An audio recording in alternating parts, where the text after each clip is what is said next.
Bom, voltamos a falar sobre a eleição na Venezuela, que será no domingo e está cercada de dúvidas. Nós convidamos o professor de Relações Internacionais do Berea College, no Kentucky, nos Estados Unidos, Carlos Gustavo Poggio, para falar mais sobre esse assunto. Tudo bem, professor? Como sempre, muito obrigado por nos atender. Bem-vindo e boa noite. Bom, Thiago, boa noite. Prazer conversar com você, com quem nos assiste e nos ouve aí pela Jovem Pan. Prazer é nosso. Bom, professor, a informação mais recente é de que houve o fechamento das fronteiras da Venezuela. Nessa semana, o presidente venezuelano elevou o tom, acabou trocando farpas com presidentes, ouviu algumas respostas, falou em banho de sangue se por acaso ele perder. De que forma, professor, esse fechamento das fronteiras já é um indício do que poderemos esperar do próximo domingo?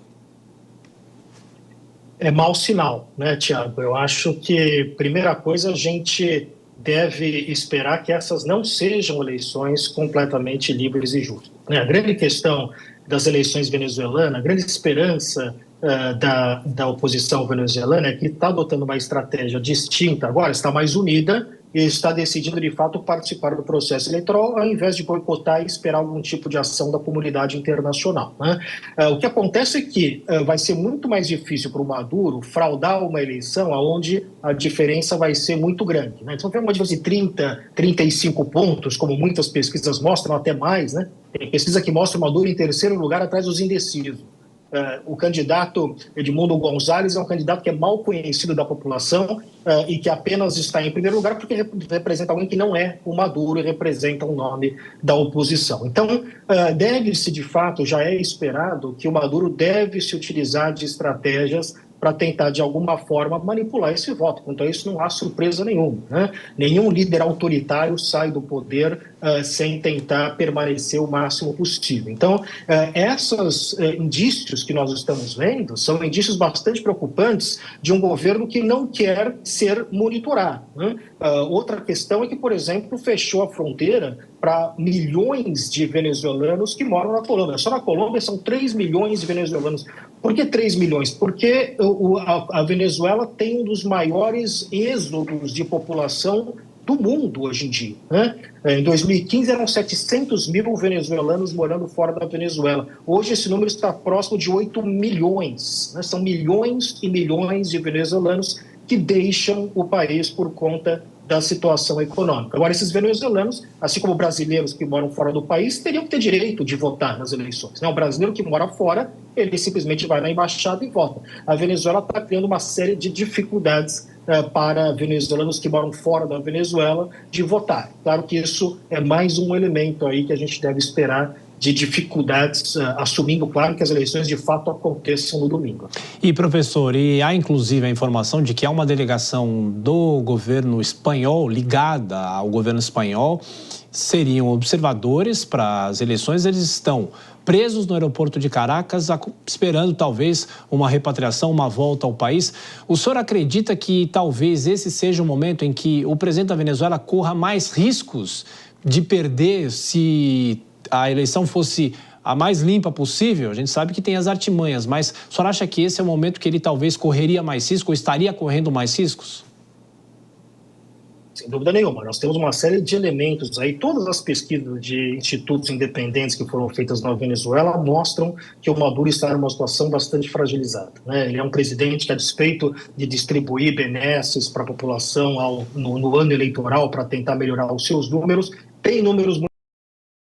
Ele tem perdido, por exemplo, apoio em zonas que eram zonas mais tradicionalmente ligadas ao chavismo, zonas rurais. Mas a questão econômica está começando a cobrar o preço, inclusive daquela base que era mais fiel ao chavismo representado pelo Maduro. Esta base está começando a tentar experimentar outras possibilidades e olhando na oposição uma possibilidade nesse sentido. Então nós temos um presidente impopular, nós temos uma oposição que está muito unida. Veja, a primeira candidatura foi barrada. A candidatura que foi substituída foi barrada também. A oposição foi rapidamente com um terceiro nome e rapidamente se uniu em torno desse terceiro nome. Então, todas as artimanhas são utilizadas, como o Vladimir Putin, por exemplo, utiliza artimanhas na Rússia, né? Você impede opositores populares de concorrer. A diferença é que o Vladimir Putin, ao contrário do Maduro, ele é popular na Rússia. O Vladimir Putin, de fato, ele tem índice de popularidade elevados na Rússia. Não é o caso do Maduro, que, portanto, vai ter que recorrer a métodos muito mais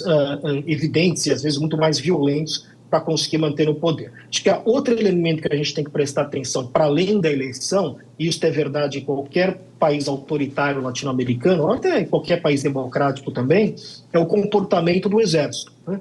Então, enquanto Maduro tiver o exército do seu lado, fica difícil esperar qualquer saída dele. Se ele começa a perder o apoio dentro das Forças Armadas, aí isto pode juntar aí uma série de elementos que tornam a vida do Maduro bastante complicada.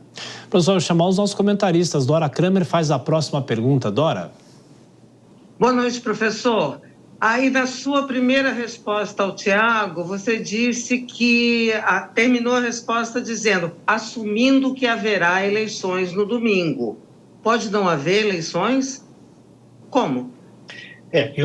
Há uma série de questões que podem ser utilizadas, inventar uma desculpa para adiar as eleições, o tribunal venezuelano dizer que as eleições estão anuladas por alguma outra razão. Então, a gente precisa primeiro esperar que haja de fato eleições. Uma vez havendo eleições, que os resultados sejam relativamente pouco fraudados, uma vez os resultados divulgados, que as eleições sejam respeitadas. O Maduro vai ter um período aí, supondo que ele tenha algum tipo de derrota eleitoral, para contestar essas eleições. Ele controla todo o judiciário venezuelano. Então, nada garante que o resultado também será respeitado. A gente não deve esquecer que o Maduro tem muito pouco incentivo para deixar de ser presidente da Venezuela. Ele sofre nos Estados Unidos, por exemplo, ele sofre um processo por narcotráfico, por corrupção. Ele está ameaçado de sofrer um processo da Corte Internacional de Justiça por violação de direitos humanos. Então, a situação do Maduro fora do poder é muito delicada, como é o caso para vários autocratas ao redor do mundo. Autocratas, em geral, têm medo de perder o poder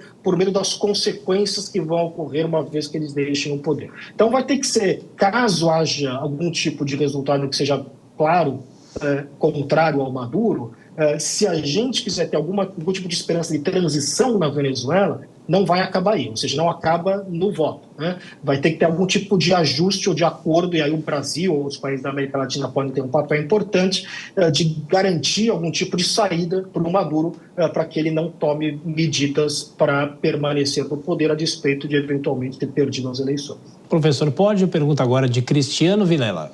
Professor, boa noite. Professor, diante de uma eventual vitória de Maduro nesse processo eleitoral, de que forma vai ficar a situação do governo brasileiro, na sua avaliação, diante de um cenário de manutenção de um governo ditatorial no poder, diante de eleições que vão ter, talvez, indícios de fraude no processo eleitoral, e o Brasil acaba sendo, talvez, um dos únicos países que mantém relações mais próximas com o regime atual. Na sua visão, e tem espaço para o Brasil ainda manter esse posicionamento mais suave em relação à Venezuela, ou o Brasil, de fato, vai ser até cobrado pela comunidade internacional no sentido de se posicionar de uma forma mais efetiva? Eu acho que tudo vai muito depender de como esse processo eleitoral vai correr. Se a gente, de fato, tiver um processo eleitoral que seja claramente fraudado, né? Inclusive, me parece que essa é até a possibilidade que é aquela que tem mais chance de acontecer. O processo eleitoral claramente fraudado, eventualmente uso de violência contra opositores, uma situação que o Maduro permaneça no poder que não dê para justificar do ponto de vista que foi um processo democrático. Eu acho que isso coloca o Brasil, até complementando a questão anterior sobre se esse é o momento mais delicado do Maduro, né? É o momento mais delicado talvez da relação também do Brasil com o Maduro, porque eu acho que está se criando um certo desconforto, mesmo dentro do governo Lula, em relação a esse apoio ao Maduro, até porque o Maduro, inclusive, tem feito críticas ao Brasil, ao modelo eleitoral brasileiro, etc. Né? O Celso Amorim diz que tem esperanças que se consolide a democracia na Venezuela. Então, se ficar claro que há uma fraude, se ficar claro que o Maduro está se mantendo no poder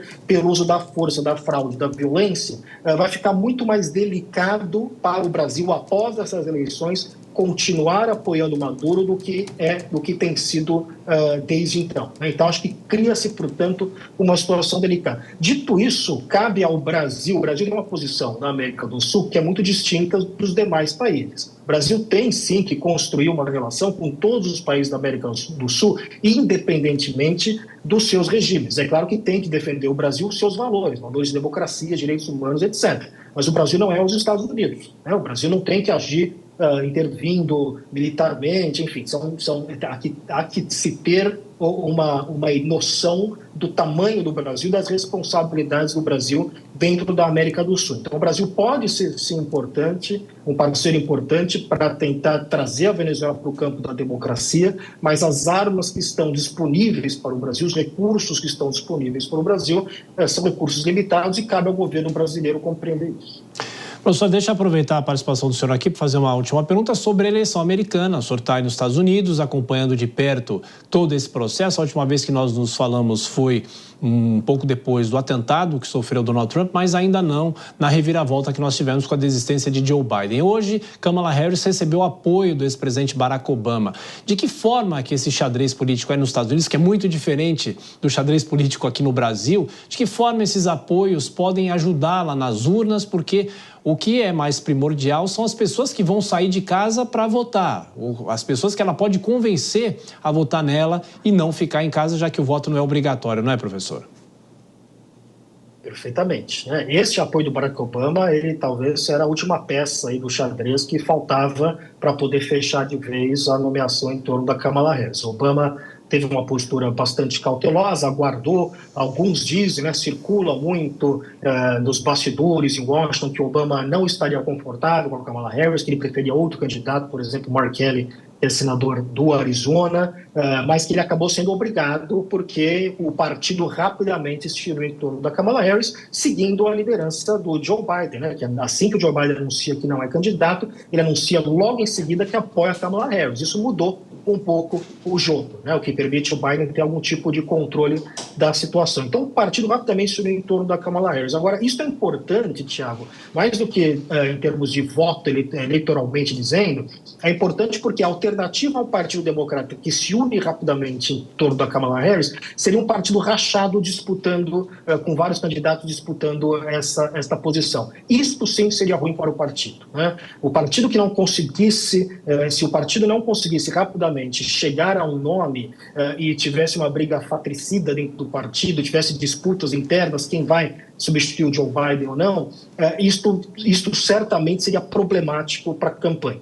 Uma vez que rapidamente o partido se une em torno da Kamala Harris, isto é uma vantagem, porque também a base democrata está mais entusiasmada. Isso é um elemento que tem a ver com o que você falou sobre as pessoas irem às urnas. Um país onde o voto não é obrigatório, o entusiasmo, né, da pessoa sair de casa e ir às urnas é importante. Então, esta troca e a forma como ela aconteceu mudou o clima do Partido Democrata. Se isto vai ou não representar a vitória ou derrota, ainda é muito cedo para se dizer. Assim como disse, quando a gente falou do atentado do Donald Trump, falei muito cedo para dizer qual vai ser o efeito disso, né?